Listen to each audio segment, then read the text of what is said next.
"Get out of the pool right now. This isn't your property."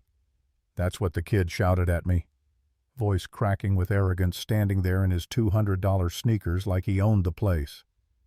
I took a slow sip of my beer, stared right at him and said, "Son, this is my pool, on my property. You're the one trespassing." What he didn't know, what made that moment almost poetic, was that I'm the county sheriff. It all started 6 months earlier, back when I moved into Willowbrook Estates. On paper, it was the kind of neighborhood people dream about: perfect lawns, quiet streets, a gated entrance that promised peace and safety. I'd just been elected to a new position and needed to relocate for work. It seemed ideal: nice folks, good property values, quiet evenings. What I didn't realize was that I was moving straight into a dictatorship disguised as a homeowners association. The first person I met was Karen Mitchell, the HOA president. She showed up on day 3 holding a basket of muffins like some suburban angel of death. She had that kind of smile that never touched her eyes, the kind that said, "I own you now, and you don't even know it yet." "Welcome to Willowbrook Estates," she said sweetly. "I just wanted to make sure you received our community guidelines." Oh, I received them. All 47 pages of them. Rules about lawn height, trash bin placement, fence colors, and what shade of beige was acceptable for your mailbox. Before I could even thank her, she added, "Your moving truck blocked the Hendersons' driveway for about 20 minutes yesterday. I'd hate for you to start off with a citation." I kept my tone polite. "I'll keep that in mind." Years in law enforcement had taught me how to read people, and Karen screamed control freak from a mile away. What I didn't mention was my actual job. I've learned over time that once people know you're the sheriff, they act differently. I wanted to live like a regular guy, so I just told folks I worked in public service. Then there was Brandon, Karen's 17-year-old son, spoiled rotten, the type who believed consequences were for other people. My first encounter with him was at 2 a.m. on a Tuesday when his music was shaking my windows. I went over, knocked, and asked nicely if he could turn it down. He looked me up and down and said, "My mom's the HOA president. We can do whatever we want." Then he shut the door in my face. That line, "We can do whatever we want," I'd hear it a lot over the next few months. See, the Mitchells had turned the HOA into their personal enforcement squad. Karen fined people for things that didn't exist in any real bylaw. Mrs. Patterson, an elderly widow, got fined $200 for having garden gnomes that violated aesthetic standards.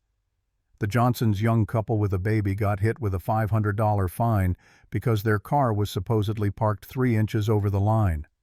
Brandon parked across 2 spaces every day, threw loud parties, borrowed people's tools without asking, broke them, and denied it.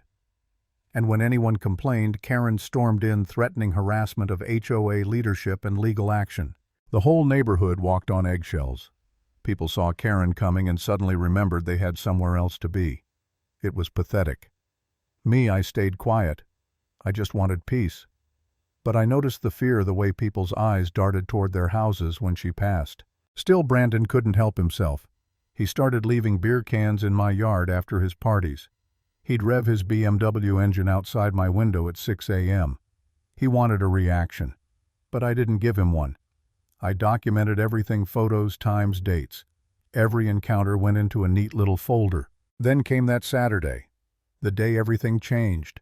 I was floating in my pool sun, beating down cold beer in hand, finally relaxed for once. That's when I heard its sneakers screeching on concrete and a voice full of entitlement. "Hey, old man, you need to get out now." I opened one eye and there he was, Brandon Mitchell, arms crossed, smirk plastered on his face. "This is HOA property," he announced.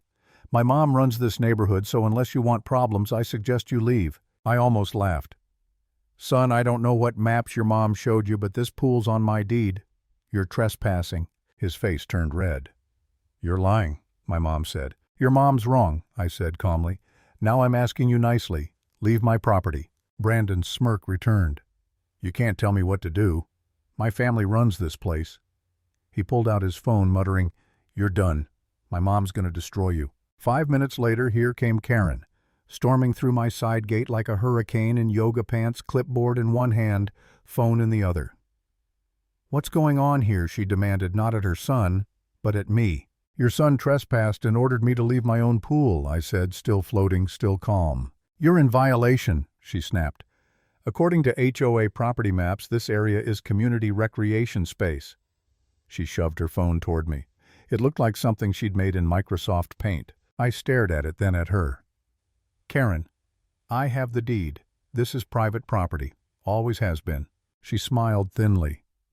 "I'm calling an emergency HOA board meeting Monday night. You'll be hearing from us." She turned to leave, adding over her shoulder, "And that truck of yours, the commercial one, I'm having it towed tomorrow." They left laughing. I looked down at my phone recording light still blinking. Every second of that exchange was on camera. That night my doorbell rang. It was Mrs. Patterson clutching a casserole dish like a shield. "I saw what happened," she whispered. "Can I come in?" She told me everything, the endless fines, the harassment, the humiliation. She'd been forced to choose between paying Karen or paying for her medication. Her story broke something in me. Then came the Johnsons, the Chens, the Webbs, all with their own stories. Brandon had keyed cars, vandalized fences, thrown parties that wrecked property. Karen covered for him every time, using HOA power to silence complaints. I barely slept that night. For the first time I questioned myself. Maybe I should have told them sooner who I was. Maybe keeping my job secret was a mistake. I wanted to be just another neighbor, but now my silence had allowed this to happen. I stared at the stack of evidence I'd collected for months and felt powerless. One woman and her brat had the entire community under her thumb.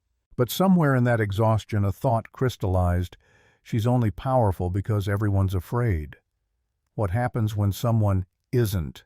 By sunrise I knew exactly what to do. Over the next 2 days I filed formal reports with the county attorney, the state HOA regulatory board, and my own department. Trespassing, harassment, vandalism, fraud. I compiled every video, every statement, every witness account. By Monday the trap was set. When I arrived at the community center that evening, the parking lot was full. Karen had done her PR work, emails, flyers, social posts, all painting me as a danger to the neighborhood. Inside, every seat was taken. Karen sat up front in a power suit, hair perfectly styled, Brandon beside her phone recording. "Let's begin," Karen said, her voice dripping with satisfaction. "This man has repeatedly violated HOA rules, harassed my family, and illegally occupied community property." She clicked a remote and a slideshow appeared, pictures of my house, my truck, and cherry-picked screenshots from Brandon's video. "He threatened my son." She continued, pretending to choke up. "My family has been traumatized." The crowd murmured. Brandon stood up next, acting like he was on trial for sainthood. "Yeah, I just asked politely if he knew it was HOA property," he said. "He got super aggressive, started yelling, threatening me. I was scared." Karen placed a hand on his shoulder, milking the sympathy. "No one should feel unsafe in their own neighborhood," she declared. "I'm recommending fines totaling $15,000 and potential removal from the community." The room buzzed. People whispered. Some looked uneasy, others amused. Karen turned to me, smiling like a queen awaiting execution. "Would you like to say anything before we proceed?" "Actually," I said, standing slowly, "I would." Karen rolled her eyes. "Make it quick." I walked to the front, calm as ever, folder in hand. "First off, about this so-called community property, here's my deed." I held it up, the official county seal shining under the lights. "Filed 6 years ago, includes the pool and surrounding land. Here's the survey, the zoning confirmation, the county plot map. All public record." Karen's smile faltered. "Those could be forged," I interrupted. "They're verifiable with the county clerk. Feel free to check." I pulled out my phone next. "You accused me of harassment. Here are my phone records. One call to your son lasting 43 seconds, politely asking him to stop honking his horn at 2:47 p.m. last Tuesday. He hung up on me. Want me to play the recording?" Karen's jaw tightened. As for surveillance, I continued. "I've been recording my property for months." Friday night, 6:15 p.m., I hit play on the projector. Footage appeared of Brandon and his friends hopping my fence, throwing a massive pool party. Beer bottles, pizza boxes, vandalism, all in crystal clear HD. The audience gasped. Karen's face went from pale to crimson. "That's taken out of context." "There's 6 hours of context," I said. Would you like me to play all of it? Brandon's smirk disappeared. He stared at the floor. Now I continued, let's talk about the rest of the neighborhood. I turned to the crowd. Mrs. Patterson, the old woman, stood up, trembling but fierce. She fined me for my garden gnomes, said they violated HOA rules she made up herself. Tom Johnson, I called. He rose, fists clenched. $500 because my car was 3 inches over a line. She measured it herself. One by one, people stood, voices trembling at first, then strong. Stories poured out, threats, fake fines, humiliation. Karen shouted over them, "This is slander. You're all lying." I looked at her. No, Karen. They're finally telling the truth. And I can prove it. I reached into my pocket and pulled out my badge. The gold shield caught the light as the room fell silent. My name is Michael Reeves. I'm the elected sheriff of this county. And Karen, you and your son are in serious trouble. You could have heard a pin drop. Brandon's phone slipped from his hand. I moved here to start fresh, I said quietly. To be a neighbor, not a badge. But for 6 months I've documented everything you've done, every fabricated violation, every misused HOA dollar, every threat. And it stops tonight. Karen laughed nervously. You can't do this. You tricked us. This is entrapment. Entrapment requires coercion. I didn't force you to break the law. You did that all by yourself. I laid out another set of documents, bank statements, assessment records, forged HOA forms. Here's where you deposited resident payments directly into your personal account. That's fraud. That's embezzlement. Karen was trembling now, her power unraveling. Her son suddenly stood red-faced. You think that badge scares me? He lunged, shoving me hard in the chest. The room froze. I took a step back, pulled out my cuffs. Brandon Mitchell, you're under arrest for assaulting an officer, vandalism, trespassing, and contributing to the delinquency of minors. What? No, you can't. Anything you say can and will be used against you, I said as 2 deputies entered the room responding to my radio call. Karen screamed, Don't you touch him. You can't arrest my son. Ma'am, step back, one deputy warned. She ignored him, shrieking threats until she was gently restrained. The crowd watched in stunned silence as Brandon was led out in handcuffs, tears replacing his arrogance. Then came the final blow. One of the board members stood up. Karen, I'm calling for an immediate vote to remove you as HOA president. Every hand in the room went up. Karen's face collapsed. You're all traitors, she screamed. Mrs. Patterson stood tall. No, Karen, we're finally free. Karen's voice broke. This isn't over. Yes, I said quietly, it is. As the deputies escorted her out, she kept shouting about lawsuits and revenge. But no one listened anymore. The power she'd wielded for years evaporated in an instant. That's where I ended it, right there, watching her walk out her empire in ruins. The neighborhood finally exhaled. I didn't smile, didn't celebrate. I just stood there letting the silence speak louder than anything else. Because here's the truth. Power built on fear always collapses.